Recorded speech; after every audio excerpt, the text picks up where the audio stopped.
Women have long been the bedrock of spirituality and faith. From times long ago where women were the ones that would be responsible for teaching their children about faith, to our modern era where women make up more than half of the membership of religious institutions. Without question, women have always been the greatest supporters and source of strength when it comes to faith. And on today's midweek message, we will examine and explore how ridiculous it is that women are still not fully accepted when it comes to religious leadership, despite their wisdom and their faithfulness. So let's get to it. Roll the intro.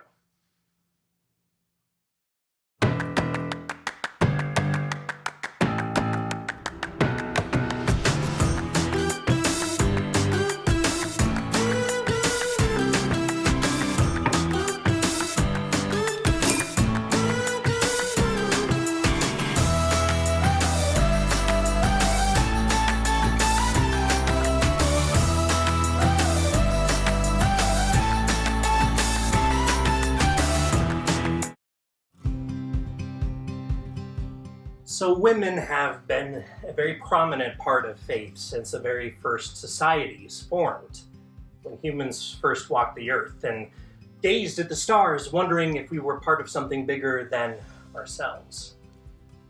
But today, for the sake of time, I'm just going to focus on women and their role in the Christian faith. But we can get into some of the other mainstream religions in the world today some other time. But without question, you cannot read scripture or the history even of the church and come up with any other conclusion that women are the main source of strength upon which the Christian faith is built. Going back in the history from Miriam, who helped Moses and inspired the Israelites with her music and leadership, to Queen Esther, who saved her people from genocide, from Judith, who single-handedly ended a war, to Deborah, who served as a judge and ruler over the people, from Mary, the mother of Jesus, who was chosen due to her faithfulness, to Mary Magdalene, who remained with Jesus even at the foot of the cross, and to whom Jesus first appeared following his death and resurrection. Without question, women have played a central role in the development and the preservation of the Christian faith. And more than that, women have been leaders in their communities, especially when it comes to issues of faithfulness and spirituality. It's why I'm always at such a loss when I see that there are still religious traditions and Christian denominations out there, even in the world today, who refuse to let women be members of the clergy. Women are the spiritual center of faith, whether or not we choose to acknowledge it. And by refusing to let women step into their role of religious leaders with the same privileges and titles and access that the men hold, we do the Christian faith the greatest possible disservice. It's especially dumbfounding when we know that there were religious leaders who were women throughout the course of history, even in Scripture.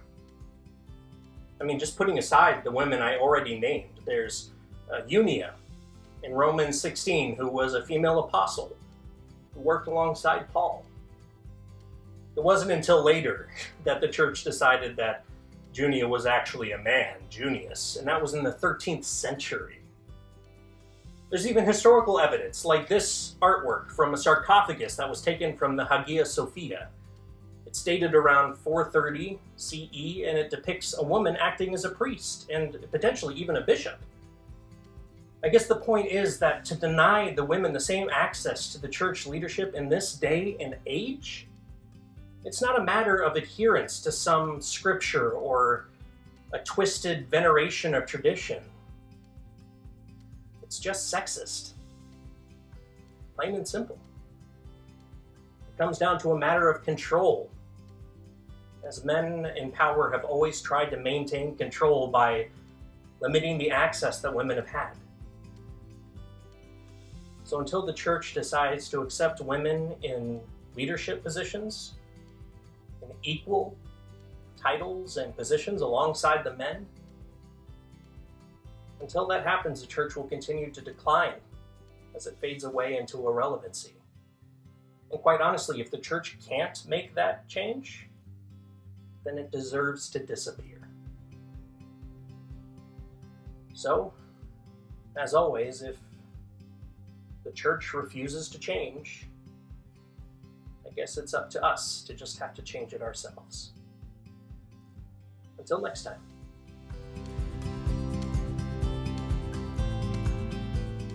Hey everyone, thank you so much for stopping by the channel.